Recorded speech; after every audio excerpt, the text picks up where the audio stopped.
The mist is the first thing you feel. It is not a heavy, wet fog, but a cool, clean, silent presence swirling gently around the ancient stones. You are standing on a narrow terrace, high in the Andes Mountains, and the world below you has completely disappeared. There is no sound, but the soft, distant rush of the Urubamba River, winding its way through the sacred valley far, far below. You can see nothing but the soft, gray-white veil of the clouds. You are in the city above the clouds. You are in Machu Picchu. The year is somewhere around the late 15th century. The Inca Empire is at its peaceful height, a vast, organized, and deeply spiritual civilization stretching along the spine of the mountains. And this city, hidden on a high, narrow ridge between two sacred peaks, is its most beautiful, quiet secret. You are not a ruler, not a warrior. You are a keeper of the quipu, a quiet, observant man whose job is to remember. Your memory is woven into colored threads and tiny, patient knots. The first light of dawn has not yet broken. The air is cold and incredibly thin. You pull your heavy, brightly colored cloak of soft alpaca wool tighter around your shoulders. The colors are deep reds, warm browns, and the brilliant blue of the mountain sky. You walk slowly along a perfectly paved stone path. Your sandals make a soft, rhythmic tapping on the ancient stones. The stones are worn smooth and slightly concave in the center, shaped by centuries of quiet footsteps. You do not need to see where you are going. You know every step, every turn, every sacred space of this city, as well as you know your own breath. You walk past the silent sleeping houses, their walls made of flawless, mortarless stonework. The Inca stonemasons were masters of a quiet, patient art. They did not use cement or mortar. They carved each massive, irregular stone so precisely, with such profound and patient care, that a single blade of grass cannot be inserted between the joints. The stones fit together like a perfectly solved puzzle. Their surface is smooth and slightly warm to the touch. In the dim pre-dawn light, they seem to glow with a soft inner life. You stop at a small carved niche in a wall. You reach into a small woven pouch at your belt and pull out a few dried coca leaves, a sacred plant of the Andes. You place them gently in the niche with a quiet, whispered prayer of thanks to the Apus, the mountain spirits. You ask for a peaceful day.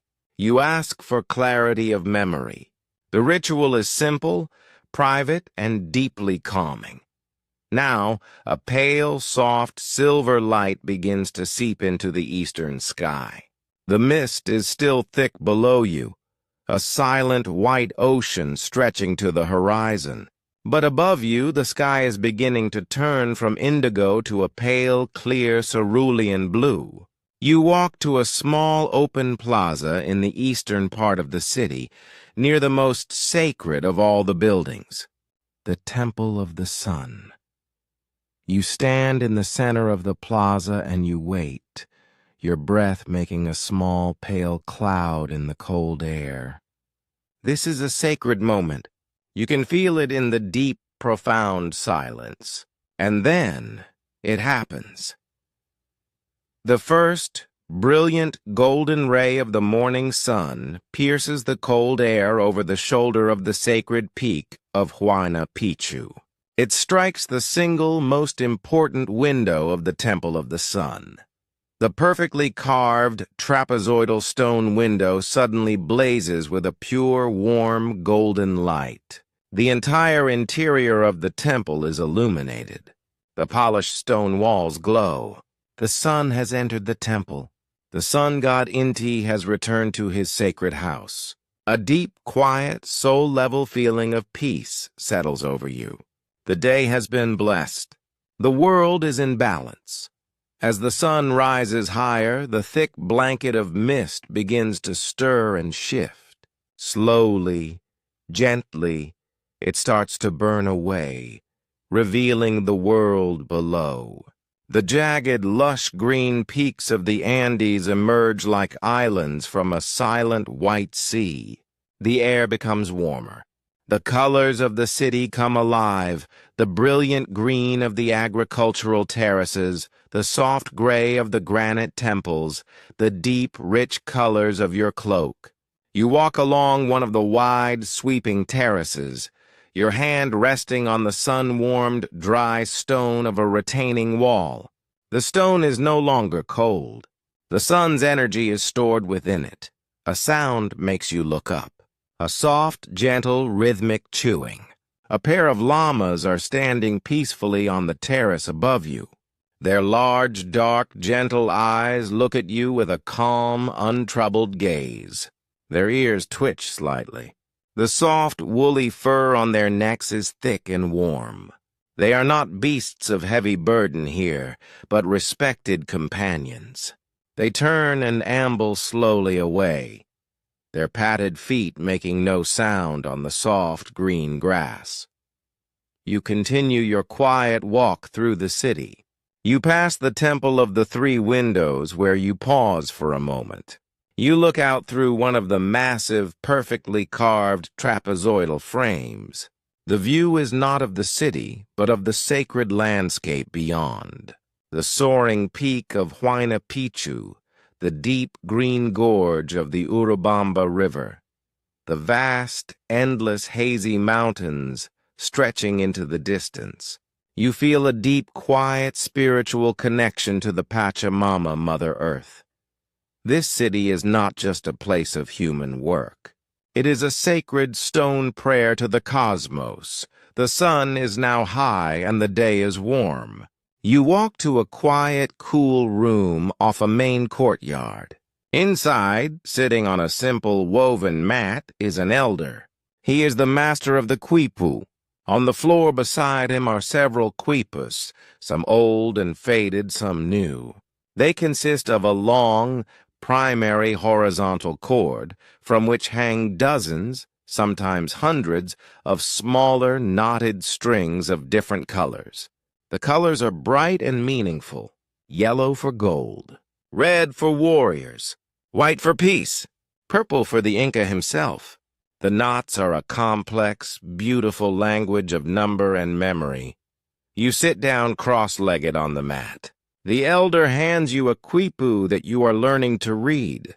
Your fingers move slowly, gently, over the tiny, intricate knots. You feel their precise, exact position. You feel the soft, worn, twisted fibers of the cotton. This particular quipu records the store of medicinal herbs in a nearby tambo, a way station. A single figure-8 knot at the top means the storehouse is full. A series of specific long knots further down indicates the exact count of bundles of dried coca leaves. Your work is a quiet, peaceful, beautiful conversation with the past. The mind that tied these knots is speaking to you, silently, across the days and the years. You close your eyes for a moment, feeling the deep, quiet truth of the information held in your own hand. The afternoon is a time for quiet, practical service. A Chasqui, a young messenger, arrives from a farming village in the valley far below. He is tired and dusty, having run up the steep mountain trails. He bears a simple message, a request for a rare herbal remedy. You gather medicine from the quiet stone storehouse and hand the small woven pouch to a fresh Chasqui, who turns and begins his swift, steady jog back down the sacred mountain. No words are needed. The system is a quiet, efficient human chain of memory and duty.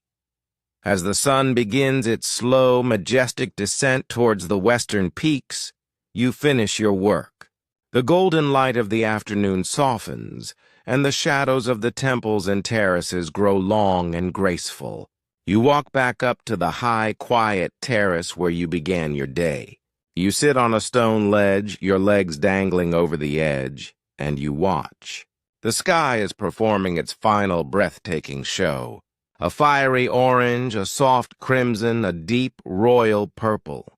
The mist is beginning to return, flowing gently back up the valley like a slow, silent, ghostly tide, reclaiming the city for the night. The last of the day's warmth fades, and a deep, cool, profound silence settles over Machu Picchu. You pull your alpaca wool cloak tight, the colors now dulled to soft grays and blues in the twilight. A few oil lamps flicker to life in the doorways of the houses below. Tiny, warm, golden stars on the darkening earth. And then you look up. The sky above the Andes is a sight of overwhelming, pure, silent beauty. The high-altitude air is so clear the stars do not just twinkle.